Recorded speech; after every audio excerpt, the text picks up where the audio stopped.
Wellness Arts Cafe, Creatively Being with Patricia C. Coleman, Upcycle Mouse Pad. Begin by gathering all of your materials and tools in one place. Here, I was checking to see if my iron were heating. This is my old mouse pad. The fabric I'm going to be covering my old mouse pad with. Fusible web and my ironing cloth. Scissors. Not your fabric scissors. And my iron.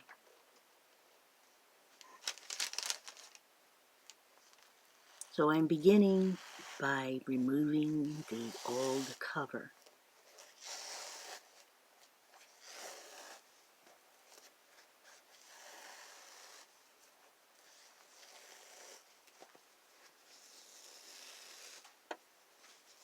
I don't think I would try this on a newer pad because this foam has been around for really more than 10 or 15 years and a lot of the outgassing has gone away, but still, foam is foam.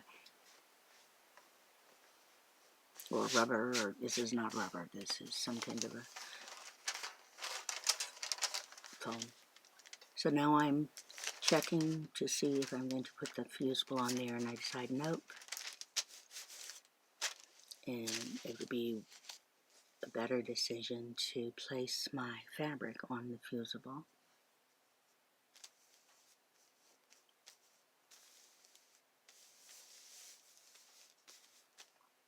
Smoothing it down, putting on the pressing cloth because there's some edges of the fusible that'll stick up and I don't want to get the stickiness onto the bottom of my iron. Follow the instructions on the fusible paper.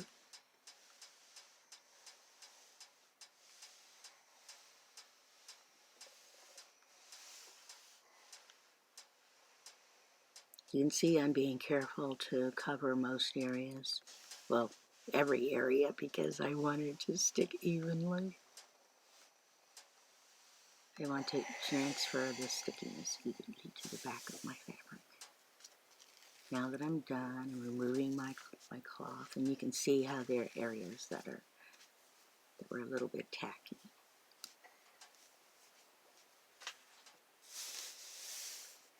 You want to let this cool so that the glue that you have transferred onto the back of the fabric will actually stay on the back of the fabric. I'm impatient, so I'm giving it a little wait.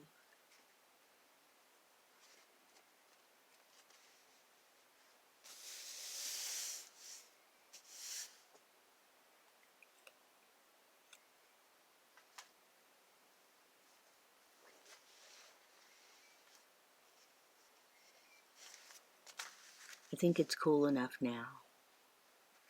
I'm separating the backing of the fusible from my fabric. Once I have it separated, the fabric will have a layer of stickiness on it.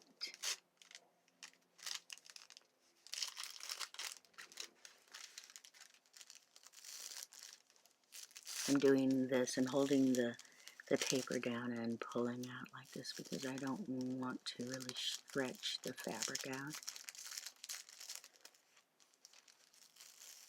So perhaps I should have put the fabric down and then pulled the paper away from it, but I did not. So now I've got this fabric that has an adhesive attached to the back of it.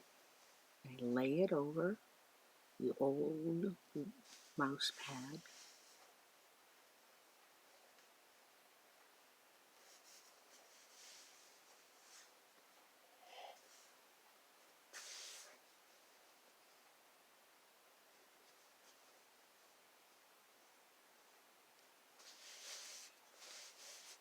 And smoothing it down so that I don't have any air pockets.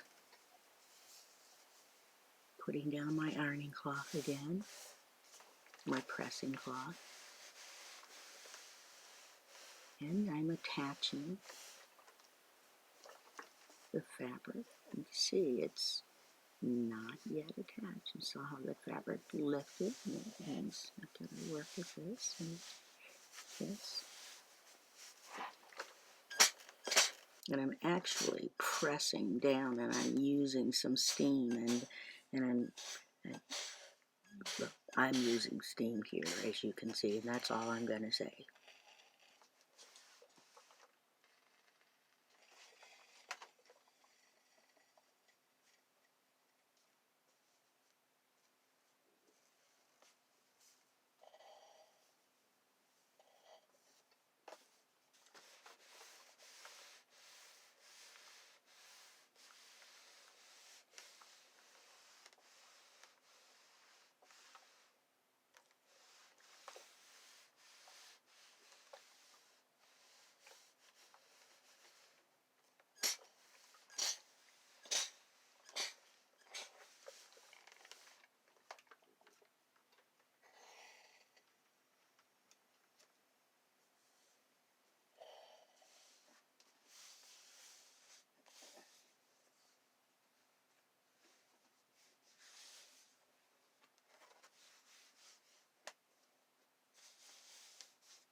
Now I have those scissors, but I'm thinking, which scissors should I use?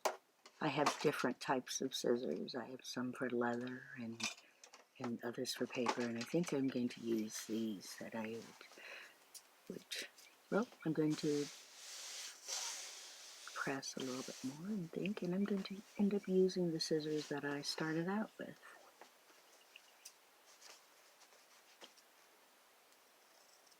And I'm trimming close all the way around the edge, and even though you'll see here, once I'm done trimming a white bit at the bottom, I do end up trimming further. That means I actually reduce the size of the pad a little bit so that there's nothing but grandma hops. Grandma hops is a repeat image from hops that were grown here, and I just see these as like a hop guardian. And so I'm just having a bit of fun with my mouse pad now, and I refreshed it after a very, very long time. So find a piece of fabric that you like, and if you don't have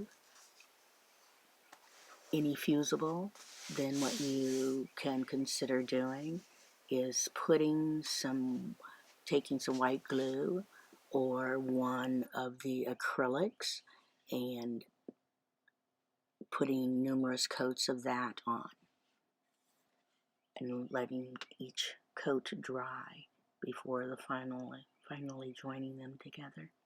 Maybe that'll work. Give it a try. Let me know if you do. Thanks. Have fun.